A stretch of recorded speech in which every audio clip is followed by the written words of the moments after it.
sommes très heureux d'accueillir la Nuit de la Crise. Tous les ans, c'est un rendez-vous incontournable pour les étudiants des Subcom.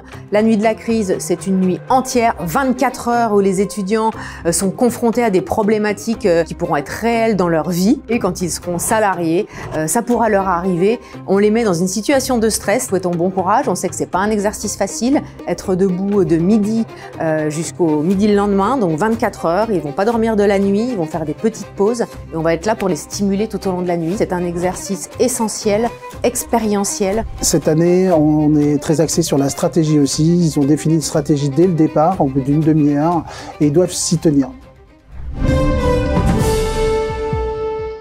Bonjour à toutes et à tous, il est midi, information spéciale, on prend la direction de la ville de Kers dans les Pyrénées où se tient le festival Kersifolia. Une vingtaine de festivaliers ont été intoxiqués. D'après les premiers éléments, il s'agirait de l'eau qui est non potable. La mairie essaye d'ores et déjà de communiquer et de mettre en place des analyses. De l'autre côté, l'organisation du festival est également prise au dépourvu. On essaye de savoir ce qu'il se passe au plus près sur le terrain. Il y a deux cellules de crise, les organisateurs de l'événement et la mairie de la ville qui est concernée. En tant que membre de l'équipe de la cellule de crise de la mairie, on a plusieurs enjeux dont rassurer tout d'abord les festivaliers et les habitants de notre ville, mais aussi de gérer les relations de presse afin que les bonnes informations soient diffusées, de tenir au courant tous les festivaliers et médias locaux. Moi, en tant que maire de Kers, donc dans notre cellule de crise que constitue la mairie, on a adopté la stratégie de la transparence, donc en étant en totale harmonie avec tout ce qu'on va dire tout au long de la nuit.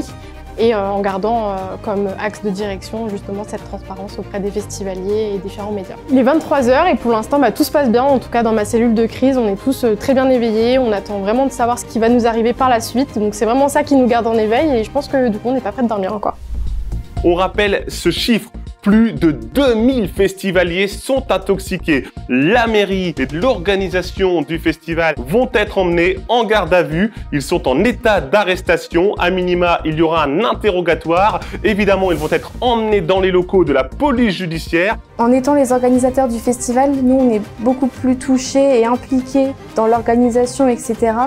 Donc on va devoir à chaque problème être directement réactifs, parce qu'on est les personnes à qui on se réfère directement en pensant à l'événement. Au sein de l'agence AIPM, j'ai le rôle du PDG de l'entreprise. Le PDG, il va être vraiment au cœur de l'équipe, à diriger l'équipe, à prendre le lead, à s'exprimer aussi.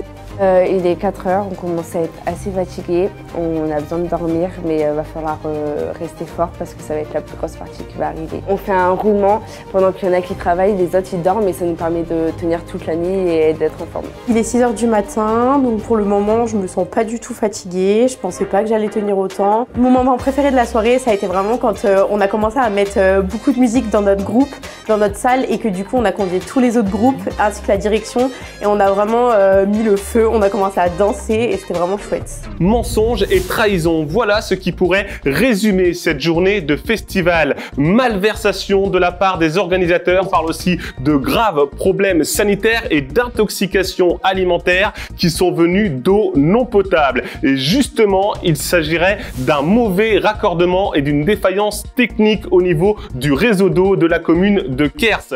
Vous avez été 5 campus à travers la France, du nord au sud, de l'est à l'ouest, à participer à ces 24 heures de la crise. Alors vraiment, un grand bravo, un grand merci et à très bientôt pour de nouvelles informations.